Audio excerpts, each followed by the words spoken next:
प्रधानमंत्री नरेंद्र मोदी ने शुक्रवार को बिहार में महिलाओं को आत्मनिर्भर बनाने के लिए एक बड़ी योजना की शुरुआत की। उन्होंने दिल्ली से वीडियो कॉन्फ्रेंसिंग के जरिए मुख्यमंत्री महिला रोजगार योजना लॉन्च की और राज्य की 75 लाख महिलाओं के बैंक खातों में सीधे 10-10 हजार रुपए ट्रांसफर किए। इस मौके पर पटना से मुख्यमंत्री नीतीश कुमार और उप मुख्यमंत्री सम्राट चौधरी भी कार्यक्रम से जुड़े। दरअसल यह योजना पहले 22 सितंबर को शुरू होनी थी और तब केवल मुख्यमंत्री ही इसे लागू करने वाले थे, लेकिन विधानसभा चुनाव नजदीक होने के कारण भाजपा नेताओं ने सुझाव दिया कि अगर प्रधानमंत्री खुद इसमें शामिल होंगे तो महिलाओं के सशक्तिकरण का बड़ा संदेश जाएगा। योजना के तहत महिलाओं को शुरुआत में 10,000 रुपए की आर्थिक सहायता दी जाएगी ताकि वे खेती, पशुपालन, सिलाई बुनाई, हस्तशिल्प या छोटे उद्योग जैसे काम शुरू कर सकें। खास बात यह है कि 6 महीने के बाद अगर उनका काम अच्छा चलता है तो सरकार अतिरिक्त 2 लाख रुपए तक की मदद देगी। कुल 7,500 करोड़ रुपए की यह योजना महिलाओं को रोजगार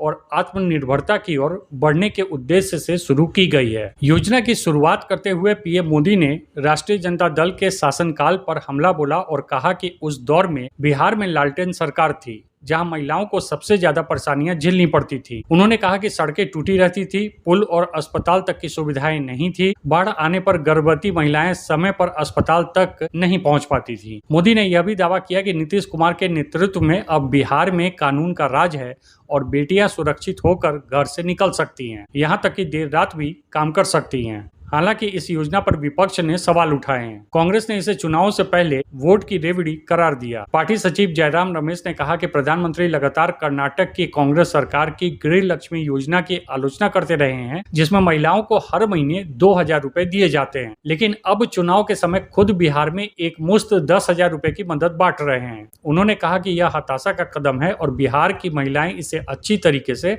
समझती हैं। आलोचकों का तर्क है कि अस्थायी विकास के लिए महिलाओं को शिक्षा, स्वास्थ्य और रोजगार के अवसरों की गारंटी चाहिए, न कि केवल एक मुश्त आर्थिक सहायता। दूसरी ओर समर्थकों का मानना है कि इस तरह की योजनाएं महिलाओं को अपना छोटा कारोबार शुरू करने में और परिवार की आय बढ़ाने में मददगार साबित होगी। दरअसल चुनावी समय को देखते हुए यह सवाल लगातार उठ रहा है कि क्या यह योजना दीर्घकालिक बदलाव लाएगी या सिर्फ वोट हासिल करने का साधन बनेगी। रेवड़ी संस्कृति की यह बहस सिर्फ बिहार तक सीमित नहीं है, बल्कि पूरे देश में यह मुद्दा चर्चा में है कि सरकारें क्या वास्तव में सुधार कर रही हैं या फिर सिर्फ चुनावी लाभ के लिए अस्थायी आर्थिक सहायता दे रही हैं। आपका इस संबंध में क्या राय है, हमें कमेंट करके जरूर बताएं।